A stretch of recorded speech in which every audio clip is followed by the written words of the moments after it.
Why do people say that they get their best ideas in the shower? Yeah. The truth is that our best ideas come from the wisdom within. And that's why when you talk about making wisdom go viral, that's also part of what allows people to connect with their own inner wisdom. And their best ideas come from that.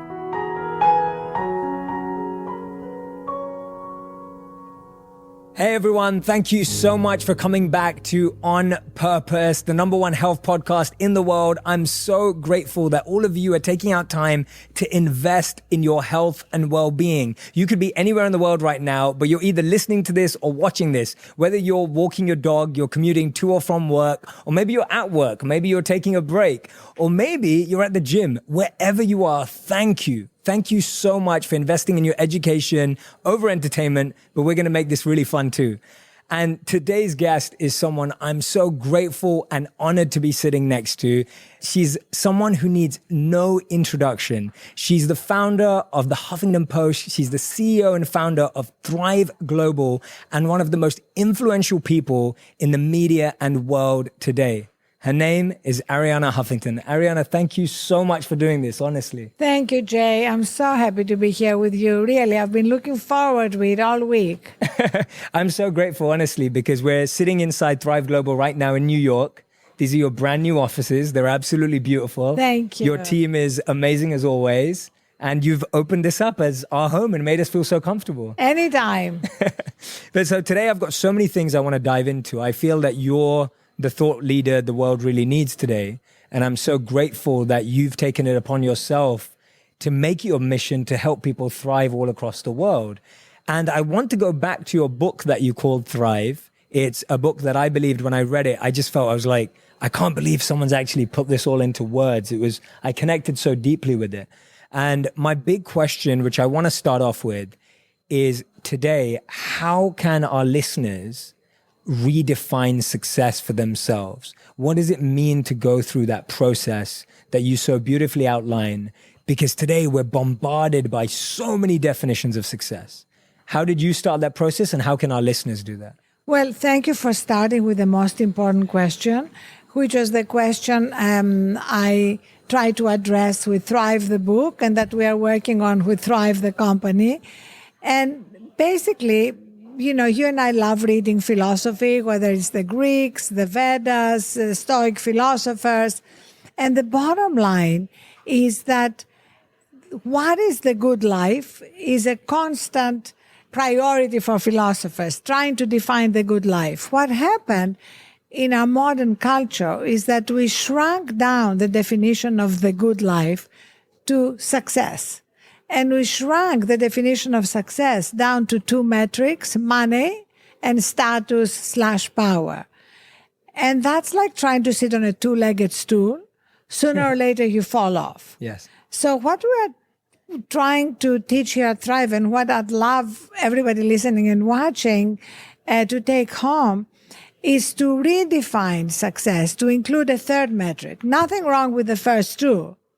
But the third is what completes our purpose, and it includes well-being, you know, prioritizing our health and well-being, wisdom. I love your mission of making wisdom viral. Wonder, you know, a sense of wonder about the universe, the mystery of life, and giving back. That's something that you chronicle so often in your work. So for me, that's what's a complete life. And so anytime you integrate any of these into your daily life, you're getting closer to a fuller definition of the good life. Yeah, I love that. I absolutely love that. And I think that's so clear and it's such a great direction for people because we can almost look at that and be like, okay, where am I struggling? Yes. Right? It's like we can look at that and say, okay, which leg of that stool is missing in my life? And it becomes a focus area. Now, when I do see that though, sometimes some people may think, well, that's a lot of things to juggle. And maybe I'm working really hard and I'm really ambitious. And that means I'm sacrificing sleep and my health is falling apart.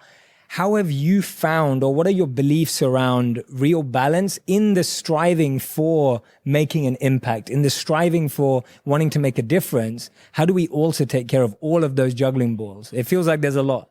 There is a lot. And I think the only way is through micro steps. At Thrive, we talk about small, daily, incremental steps that are not hard. We just need to make sure we take one step at a time. Mm-hmm. So whatever it is you want to focus on, let's say you want to focus on improving your sleep because you have actually read the science and the data, and you know that when you improve your sleep, you actually improve your performance. Mm-hmm. So even if you didn't care about your health and you just care about your performance, just look at elite athletes. There's no way Tom Brady would go to a Super Bowl sleep deprived. Yeah. Because he knows if he wants peak performance, he needs to get enough sleep, eat right, have recovery time as well as training time. So that's really what I've forgotten. So let me give you one of my favorite sleep micro steps. We have over 700, but I love the fact that you are focusing on making our conversation actionable for people. So my favorite micro step is pick a time at the end of your day that you actually declare the end of your working day. Because the truth is that there is no end to our working day. The truth is that we could all spend the whole night clearing our inboxes or catching up with work in our always-on world.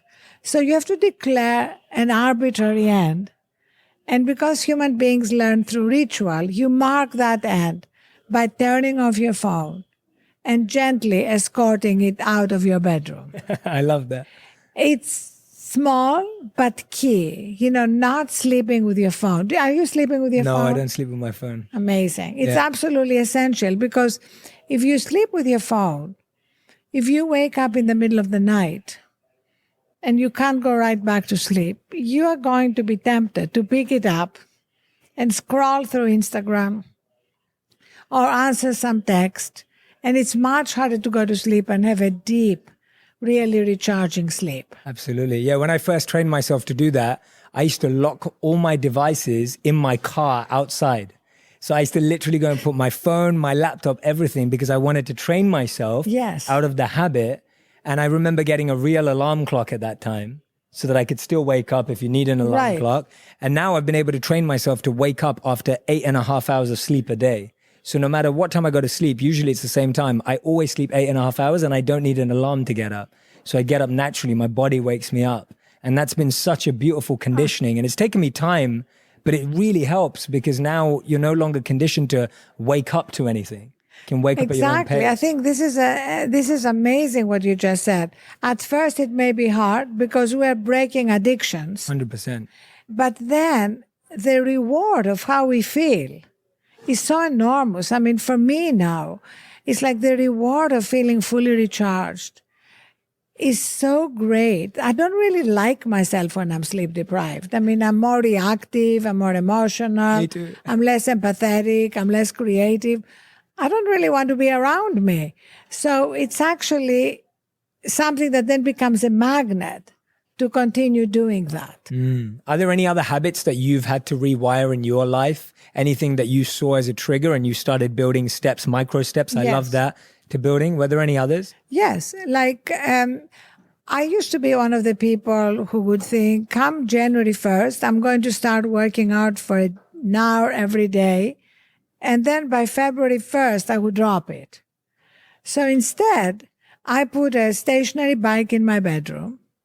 And now every morning, I do 30 minutes on my bike. And I can be on my email because it's okay. It's a stationary bike, so I feel productive. Mm-hmm. And, when I want to go harder, I'll just do it without going on my email. But I made it super simple. And now, honestly, I just get out of bed and I get on my bike. It's become like second nature. It's no longer an issue. Because as you know, because you're a student of behavioral science, discipline is not going to cut it. Mm-hmm. We need to change our environment. and make it super easy to make these micro steps. Yes. And having the bike right there, my tennis shoes right there, Yes. makes it much easier. Yeah, absolutely. You're breaking that chain in your mind to avoid that. I had one client that I used to coach, a very successful executive, and she loved doing yoga, but she could never make it. So we made sure that she had her yoga mat next to her bed, so she could literally roll off her bed and onto her yoga mat. And it would just be like a reminder that it was right there. She didn't have to go to a gym, or she didn't have to go somewhere else. She could do yoga right next to her bed, if that's what it Exactly. meant. Just That's something to super break simple. the chain. Yeah, I love that. That's great. I'm sure you hear this all the time. With Thrive Global yourself, you're working with athletes, celebrities, executives, directors. You're working with the busiest people on the planet, right? That's what you do every day. And you know that. And you are one of the busiest people on the planet too. And I'm sure you get people asking you, Arianna, I'm so fearful of falling behind. Yes. I'm so scared that someone important will send me a message and I'll miss it, or something will happen in the news and I didn't see the notification. How are you advising people who have that fear or insecurity that they may fall behind? So that's where changing beliefs is key. So in all our workshops with corporations, we start with changing beliefs, because the beliefs we have are really like the automatic pilot on a ship, and what we tell ourselves we're going to do or is like the captain steering the ship in one way or another. But if the automatic pilot is set in a particular direction, that's where the ship is going to go. Mm-hmm. So we start by changing beliefs, because the belief that in order to succeed, you have to burn out is incredibly entrenched in our culture. Mm. It really goes back to the first industrial revolution, when we started revering machines. And the goal of a machine is to minimize downtime. The goal of software is to minimize downtime. But for the human operating system, downtime is a feature, not a bug. And so we need to show people the data, show people the science, introduce people to ancient wisdom. We've done a wonderful series. I don't know if you've seen it. I'll send it to you, on Chinese ancient wisdom. Mm-hmm. We're doing a lot on Indian wisdom, on Stoic philosophers. Our conference room here, all our conference rooms are named after philosophers, like the Marcus Aurelius room. Oh, I love that. Is our boardroom. So the reason for all that is that it requires both science and storytelling to move people.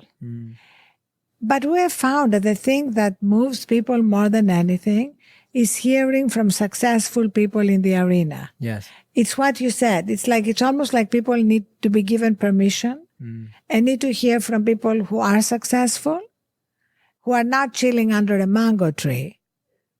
So when Jeff Bezos writes a piece and says why my getting 8 hours of sleep is good for Amazon shareholders, that piece went crazy viral. And it made a lot of people feel, if Jeff Bezos gets 8 hours of sleep and he's not exactly slowing down, that shows that there is something here for me to look at. Or Philip Schindler, the chief business officer at Google, said to me at a dinner that he had this moment of epiphany when he came home from a trip, and his young children, he told his children, Daddy's taking you to the playground. And his 5-year-old son said, oh no, can't the babysitter take us? And he asked why. And the little boy said, because when you're in the playground, you're always on your phone. Oh, wow. And that was his moment of epiphany. And after that, he stopped being on his phone when he's with his children. He travels a lot. It's not like he's with his children all the time. Yeah. So he made that sacred time.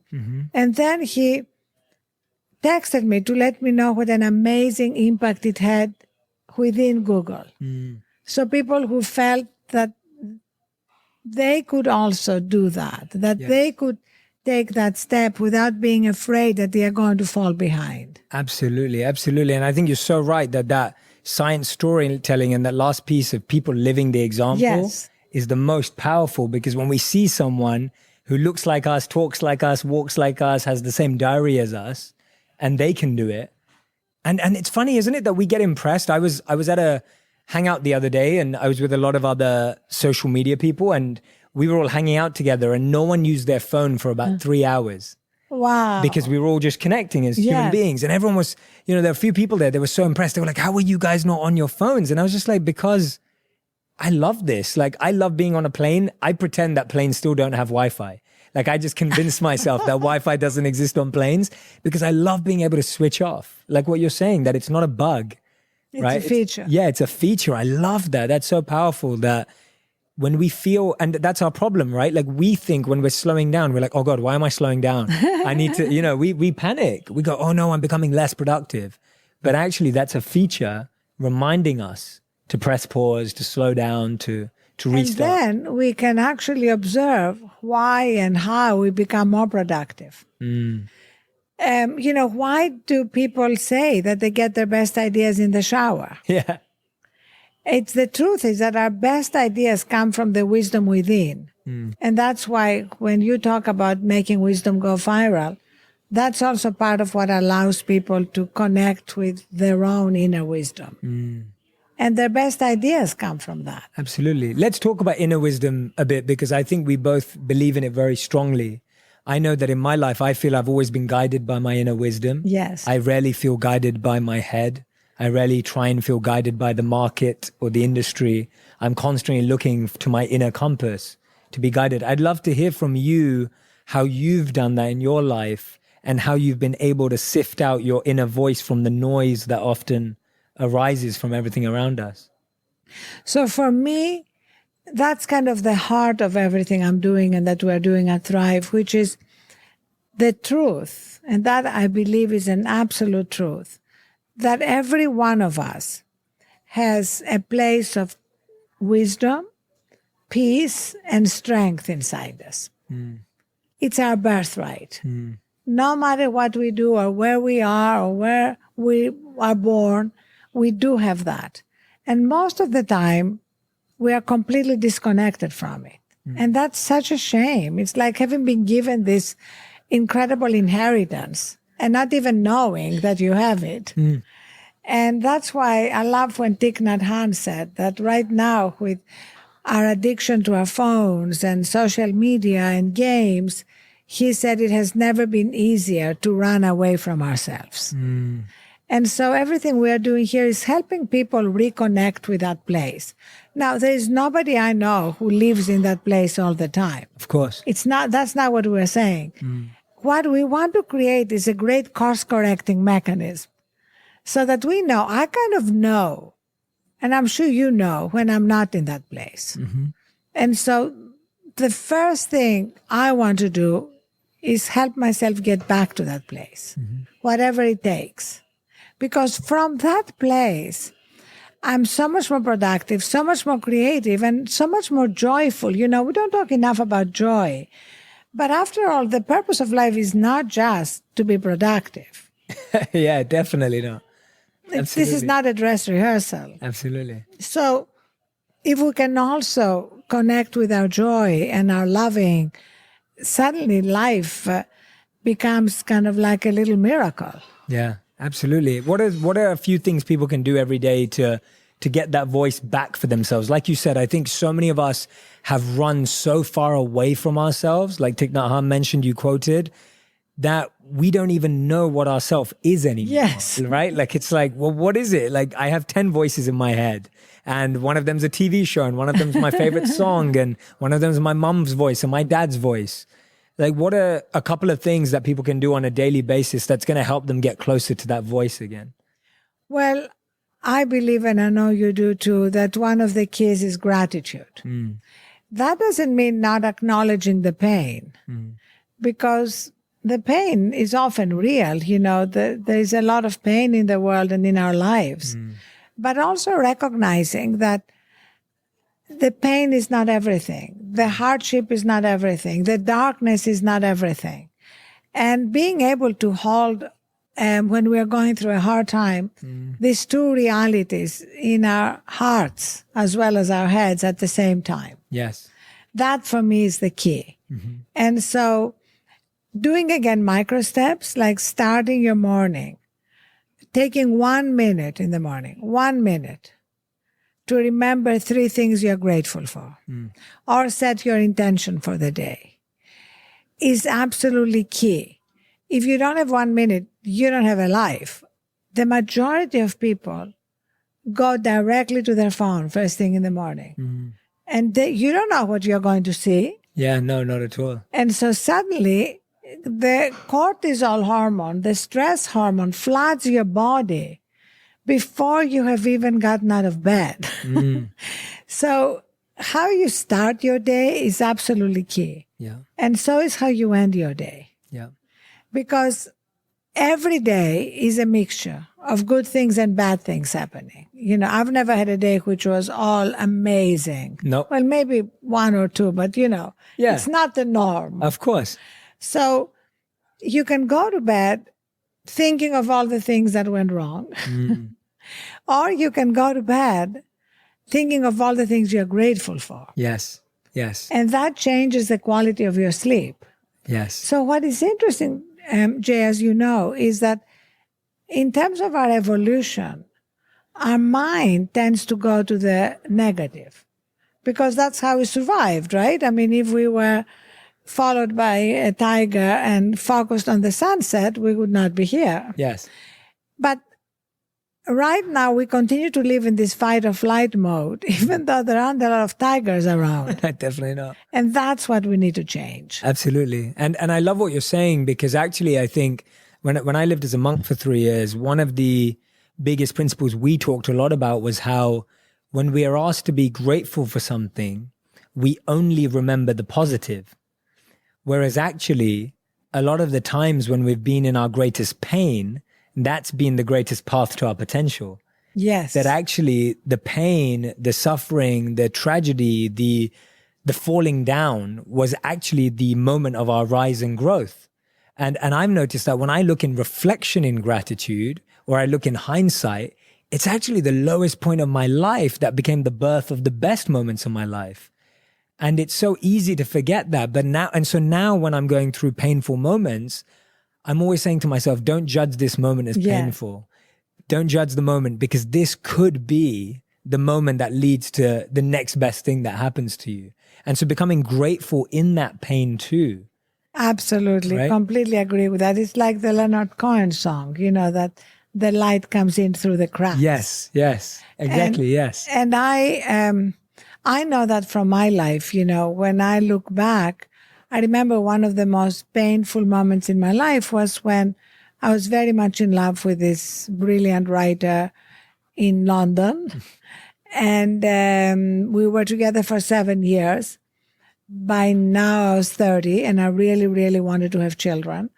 And he was clear he didn't want to have children. He only wanted to have cats. So I had to make this tough decision. I could stay with him, but then I wouldn't have children. Or if I wanted to fulfill that dream, I would have to leave him. Yeah. And it was an incredible moment of heartbreak. I really left London and moved to New York to put the kind of the ocean behind us.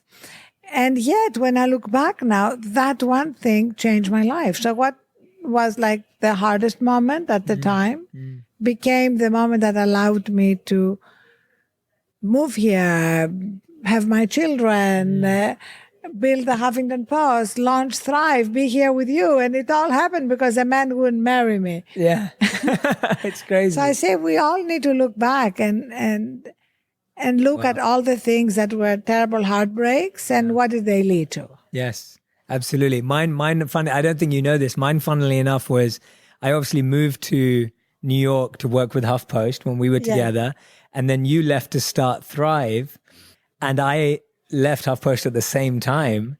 And that was one of the toughest periods in my life because I had all these views and things were growing online. But I no longer had my sponsor in you of someone who greatly believed in my work. Yes. And at that time, I really had to be the person who believed in myself and build my own world. And so I went through one of the toughest periods of my life because I went from having someone who believed in my work, someone incredible, influential like yourself, to having no one, to then having to do it myself. And it was the best thing that happened to me. And that was only 2 years ago. And No, it's amazing. Yeah. And it was just one of those moments that I'm so grateful for, because otherwise I would have carried on doing what I was doing, and it would have been nice. It would have been okay. There would have been nothing bad about it, but it gave me a launch pad to a new life. And so I'm very grateful that you started Thrive Global for many reasons, but also for the reason because it allowed me to be born myself again. I love that. And I think we all should be doing more to tell the stories of these heartbreaks and what they led to. Yes. Because nobody who has succeeded has had like a linear path where everything went great. Absolutely. Absolutely. And I'm really glad you brought up having children, because that was actually my next topic. So I wanted to talk to you about that. And I have this thing. I talk about making wisdom go viral. I talk a lot about wisdom. My 3 areas are self, love, and work. Those are my 3 areas which I believe I have some insight on, or I've loved and deeply want to help people with. Now, there's one area of my life that I have no wisdom on, and that's parenting, right? I'm not a parent yet. I don't claim to have any wisdom on parenting, but I have a lot of my audience and my community that loves asking questions. So one of the biggest questions I get asked right now is, Jay, I feel a lot of mum guilt of working on my passion, building my passion, but then having to be there for my children and wanting to be there too. And I hear that a lot. I'm sure you've heard it for a long, long time, but I hear it a lot. So I wanted to ask someone who, and I've seen you with your daughters, you have a beautiful relationship with them. They have a beautiful relationship with you. It's so real and genuine. And at the same time, you're someone who is continuing to innovate, continuing to be a pioneer. How have you not mastered that, because I know you won't even say you've done that, but how have you managed that? And how have you continued to live your passion, build your passion, impact lives, and maintain a real bond with your children? Well, first of all, the mom guilt is kind of pretty much universal. Yeah. And I really feel sometimes that they take the baby out and they put the guilt in. That's how universal it is. And we've just launched a parenting workshop, and it's going to be part of our digital product that helps women through micro steps, and men too, because men have it, although not to the same extent, to recognize that if you follow your passion, you're going to be a better parent. Because if you think that by not following your passion, I mean, first of all, for most people in the world, it's not even a choice, because people work, they need to make a living. But even, let's say that was not the issue, but this is something that you love and fulfills your purpose, there's no way you would be as good a parent if you didn't fulfill that. And also, I find that what matters most is when you are with your children to be fully there. I think the worst thing that we do as parents is multitasking. Yes. The idea that I'm with my child, I'm having dinner, or I'm helping with their homework, and I'm surreptitiously looking at my phone. Yes. That's the thing that is really painful for the child. I mean, children take this signs to heart, but also being able to allow yourself to be fully present, whether it's with your child or at work. And when the guilt comes, recognizing it's not the truth. I call it's the obnoxious roommate living in my head. Yeah. You know, that voice of self-doubt, questioning, that doesn't allow us to be fully present. And for me, my daughters know that however busy they are, they come first. Yeah. So if they need me, I will drop anything to be with them. That's what really matters to children, that sense of unconditional loving. Yeah, I think that's beautiful. And that really makes me feel inspired hearing that, because as a future father, when I have kids, I really believe that because I'm getting to do what I love every day and I'm passionate about it, I'm going to have that energy cascade onto my children. They're going to experience my joy. But if I was to give all this up, and even if I was with them 24/7, I'd probably drive them mad because I wouldn't have anything to give them. Like, what am I going to offer them? And so I love that. And so even if you're a parent out there and you're listening right now, and it's not about changing your career or doing your passion, it could just be doing your hobby once a week, taking a mum's night once a week, hanging out with your friends once a week, whatever you need to refuel, your kids are going to feel that energy. That's the key, whatever you need to refuel. Because when we're not refueled and we give from a place of being empty and depleted, it's not real giving. I mean, we all have to do it and we all had to do it, but giving from our overflow is just amazing. Yeah, absolutely. Giving from our overflow. That's exactly it. And if we're not overflowing, then we are just giving from our half-filled cup. Yes. Or our quarter-filled cup. And that's Or what our empty cup. Or our empty cup. And that's why we're feeling drained. So what I really want to understand is, how have you changed what you do to refuel over the years? Yes. So from the moment when you were building a company through to now, I want to know that, because I also think that a lot of people's methods for refueling change over time, and we get scared when our methods change. So when you were in your teens, you used to go and party. And when you're in your 30s, I know, or 40s, some people are still trying to do the same thing to refuel as they were, and it doesn't work the same, or it doesn't feel the same. So how have yours changed? Well, that's part of being connected with ourselves and getting the signs. I mean, I was blessed to have an amazing mother who was very connected with her own wisdom and ancient wisdom. And even though she never went to college, she was self-taught. And she taught my sister and me to meditate when I was 13.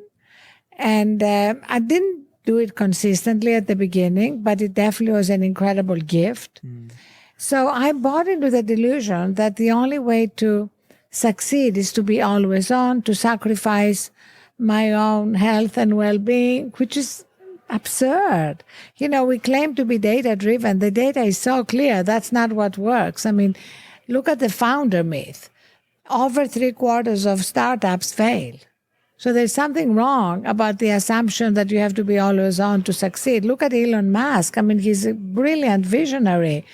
But what he's doing by exhausting himself and tweeting in the middle of the night things that are not true about taking his company private, leading to SEC investigations, having to step down as chairman, paying a $20 million fine.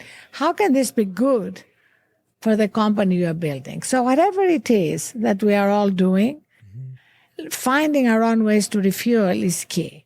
For me, the foundation of my refueling became sleep. I even wrote a book, as you know, The Sleep Revolution. It's a great book. It's a great with book. all the latest science about why it is so essential, because sleep is not optional. It's an incredibly active time for the brain. It's the only time when the brain can clean up all the accumulated toxins from the day. And it is essential to our health and to our cognitive performance. So that's my number one thing. My number two thing that we teach a lot here is the recognition that it takes 1 minute to course correct from stress.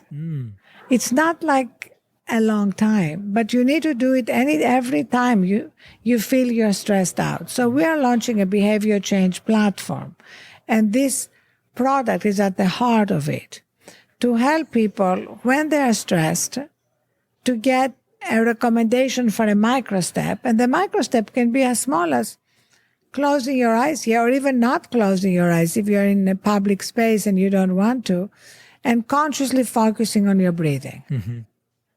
Literally, I mean, I did a 1 minute meditation at Dreamforce. When you sat on the cloud. I love that. I sat on the cloud, and I just put it on my Instagram a couple of days ago, because it is so simple. And, you know, if you practice it and take 1 minute, it's just extraordinary how you course correct from stress. And, you know, nobody's going to eliminate stress from their lives. What we're looking for is not to make it cumulative. Yes. One of the things I think we have to realize is that what you're pointing out is that there's acute stress and chronic stress. And acute stress is good sometimes. We need that kind of like, oh my God, I need to get this done. It's important. We all feel stressed before we go and give a keynote, or you feel stressed before a big meeting at work. But it's the chronic stress. It's that repeated stress. It's the stress that's underlying and building up, like you said, cumulative stress. That's the one we really need to be wary of. Exactly. So just to give you an example, at Thrive, you know, we're not a 9-to-5 company. You know, we have huge ambitions. People work hard. But we tell everybody, if you have a project that requires you to pull an all-nighter or do extra intense work. Take thrive time after that. That is the key. Don't continue working as though you had not expended extra energy and are depleted. Yes. Because if you do that, just look at the data. Either you're going to get sick because your immune system is going to be compromised. So you may think you're powering through or grinding through. Your body is going to let you down. Yeah. And also, your decisions and your work are not going to be as good as they could have been. Absolutely. And I love your consistent point about the data is showing this. Like the data is showing this. Yes. If we're data driven, there's no debate. There's no debate. There's no debate. Yeah, the data. It's not my opinion. Yes, exactly. Yeah, it's not your opinion. It's not a philosopher's opinion. It's not the opinion of, oh, let's be fluffy and let's believe in well-being. It's data driven. So wellness is a 4.3 trillion category. Yes. But it's not defined. Yes. It can mean anything. It can mean warm and fuzzy things. Yes. Nothing wrong with them, but that's not what we are talking about. No. We are talking about hardcore, science-driven, data-driven realities, which also happen to be validating ancient wisdom. That's what I love. Exactly. Yeah. And I love that because when I started reading your books, which I highly recommend, Sleep Revolution and Thrive, like they're two of my favorite books. What I loved about them is it's exactly what I try and do is the bridge between ancient wisdom, modern science, and then practical application. How is this relevant now? You know, how can you take it about now? And the reason why I love ancient wisdom the way you do is because we are not Pavlov's dogs. We do have a heart and a soul. Yes. And so if we really want to change behavior, we need to capture our imagination. That's what we are building. The product we are building intends to sort of crack the code on behavior change. Yes. The reason why behavior change doesn't work most of the time is because we only appeal to people's minds, and we're more than our minds. Absolutely. Absolutely. Arianna, you're amazing. And I hope we're going to do many, many more of these. And this conversation, I believe, is just the starting point. I just wanted people to dive into your wealth of wisdom. I highly recommend it. If you've loved this conversation, I'm a big proponent of Arianna's books. I think they're phenomenal.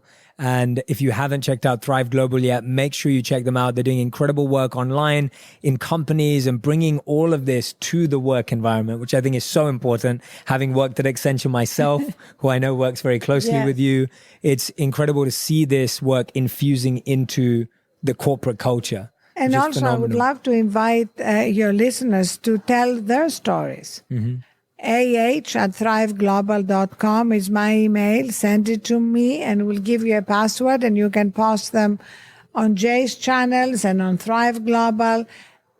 The question is, how can we accelerate the distribution of these ideas? Oh, I love that. That's awesome. So, Arianna, we end every podcast with what I call the final five. These are the final five rapid fire answer. It can either be a 1-word, 3-word, or 1-sentence answer. No more than that. Okay. So I'm being a bit lenient, but this is it. It's easy for you. What's the first thing you do when you wake up?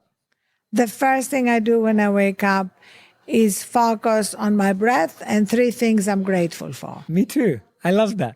What's the last thing you do before you go to bed? The last thing is, again, focus on my breath and 3 things I'm grateful for. I love it. If I went through your phone, whose number would I want to steal? I think you would want to steal Bill Maher's number. Okay. Why? Because he's such a truth teller. I don't agree with everything, but I love him. He and I have been friends forever. And also because he's unbelievably private, so it's a very hard number to get. I like it. Awesome. I'm going to have to try and grab your phone later. What's the most used app on your phone? So, I have basically removed most apps from my phone. Nice. So the most intimate thing I do is texting with my daughters and my friends. And of course, I'm obsessed with our Thrive app. Yes. Because I integrate in my life all the micro steps that are fed to me, but also because I'm a big believer in constantly iterating and improving it. Yes. So I'm giving constant feedback. So I use it for myself, but I also use it as a tool to keep improving it. Awesome. And question 5 of the final 5 is, what do you consider your biggest accomplishment so far? Oh, absolutely. Without question, my 2 daughters. I love that. I love them so much. My oldest daughter just got engaged, and I'm so happy because I saw the pictures. her fiance, somebody I love, that I actually hired for the Huffington Post. Oh, no way. Oh, that's amazing. I didn't know that part of it. Well, he now works with Jeffrey Katzenberg and Infatuation. Yeah. Oh, Infatuation, yes. Yeah, which is one of the companies that he identified and they invested in. But anyway, I love them. We are very close. I feel very blessed to be as close to them. And I can't wait to become a grandmother, Jay. Amazing. I love it. Well, Arianna, thank you so much for taking this time. Thank you for opening up your office. Thank you so much for sharing that opportunity for my audience and community to reach out to you as well and share that idea. I love that. We'll definitely let everyone know. And please, please, please go and check out Arianna. If you don't follow her already, find her on Instagram, find her on Facebook, find her on Twitter. All of her insights, anything that you've loved today, her Instagram and social media feeds are absolutely full of it. So make sure you do that. Arianna, thank you so much for making the time. And thank you so much for everything you are doing for the world. Thank you. Oh no, thank you so much. Thank you.